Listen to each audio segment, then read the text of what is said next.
Chers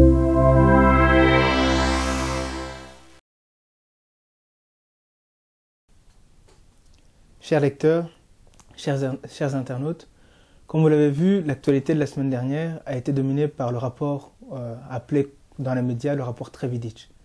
Suite à de nombreuses demandes d'éclaircissement de la part de nos lecteurs, l'ensemble de l'équipe de Jambo News TV a voulu faire ce petit reportage afin de vous expliquer, au-delà de ce qui a été communiqué dans les médias, qu'est-ce que le rapport contient selon les premières informations qui nous sont parvenues.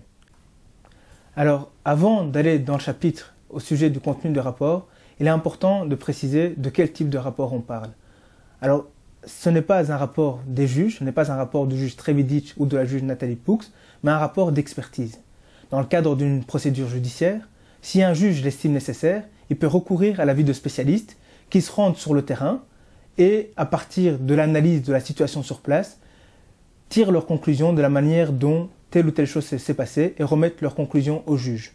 Alors, dans le cas d'espèce, le juge Trevidic et sa collègue Nathalie Poux ont mandaté 7 experts, un expert en explosifs, un expert en aéronautique, un expert en acoustique et un expert en armement et d'autres experts, afin d'aller sur le lieu où l'avion du président Habyarimana et de son collègue burundais a été abattu et de déterminer la manière dont cet avion a été abattu et essentiellement de déterminer le lieu d'où le missile qui a abattu cet avion est parti.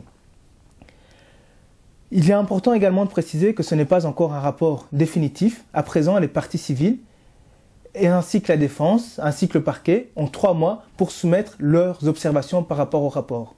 Ces mêmes parties ont également 3 mois pour demander une contre-expertise. Une contre-expertise, c'est-à-dire qu'elles pourraient demander à ce que le juge puisse mandater d'autres experts qui pourraient également se rendre sur les lieux afin de voir si les conclusions de ces autres experts sont conformes aux conclusions des premiers experts. Après avoir reçu les observations des parties, le tout sera remis au juge qui jugera en fonction des autres éléments du dossier, comme par exemple les témoignages ou des documents authentiques ou des vidéos qui ont été prises à l'époque, et de juger en fonction de tous ces éléments du poids à donner au rapport. Donc le rapport n'est pas le seul élément, le rapport n'est pas encore définitif et ce n'est pas encore un rapport des juges. Alors, que contient ce rapport? Après s'être rendu à Kigali pour analyser les lieux du crash de l'avion, les experts sont revenus et dans leur rapport, selon les premières informations qui nous ont parvenues, les experts ont dégagé 4 certitudes. La première certitude est que l'avion a été abattu par un missile portable SA-16 ou SAM-16 de fabrication soviétique. La deuxième certitude dégagée par les experts est que 2 tirs ont été effectués et qu'un des deux missiles a abattu l'avion. La troisième certitude est que les réacteurs de l'avion n'ont pas été touchés par les missiles. Et enfin, la 4e certitude des experts est que c'est l'aile gauche de l'appareil qui a été atteinte. À partir de ces 4 certitudes, la principale mission des experts était d'essayer de déterminer le lieu précis d'où le missile est parti. Les experts ont dégagé 6 lieux possibles d'où le missile aurait pu partir. De ces 6 lieux, les experts en ont écarté certains et en ont privilégié d'autres. Le principal lieu écarté est la position de Masaka, et les experts l'ont écarté en raison de 2 éléments. Le premier élément est l'analyse de l'expert acoustique. En effet, il y a des témoignages de 2 médecins militaires belges et un militaire français qui disent avoir entendu le sifflement du missile. L'expert acoustique a estimé qu'il était impossible que ces 3 témoins aient entendu le sifflement du missile s'il avait été tiré à 3 km de là, c'est-à-dire à partir de la colline de Masaka. La seconde raison pour laquelle les experts ont écarté la position de Masaka est l'occurrence que le missile a impacté le flanc gauche de l'appareil.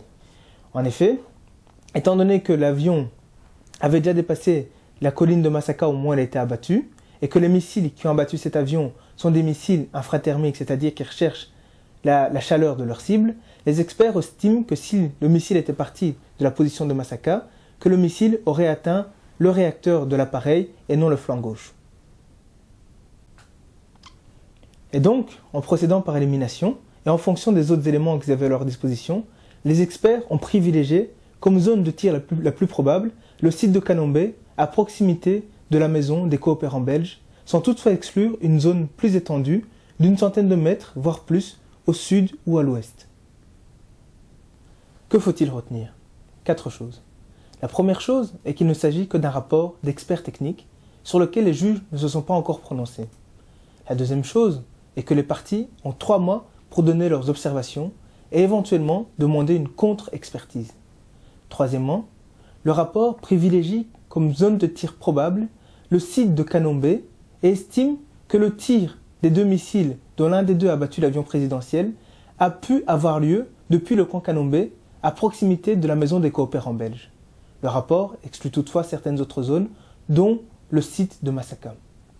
La quatrième chose à retenir est que le rapport n'identifie aucun auteur et par conséquent n'inculpe ni ne disculpe personne, ce qui n'est d'ailleurs pas le rôle des experts.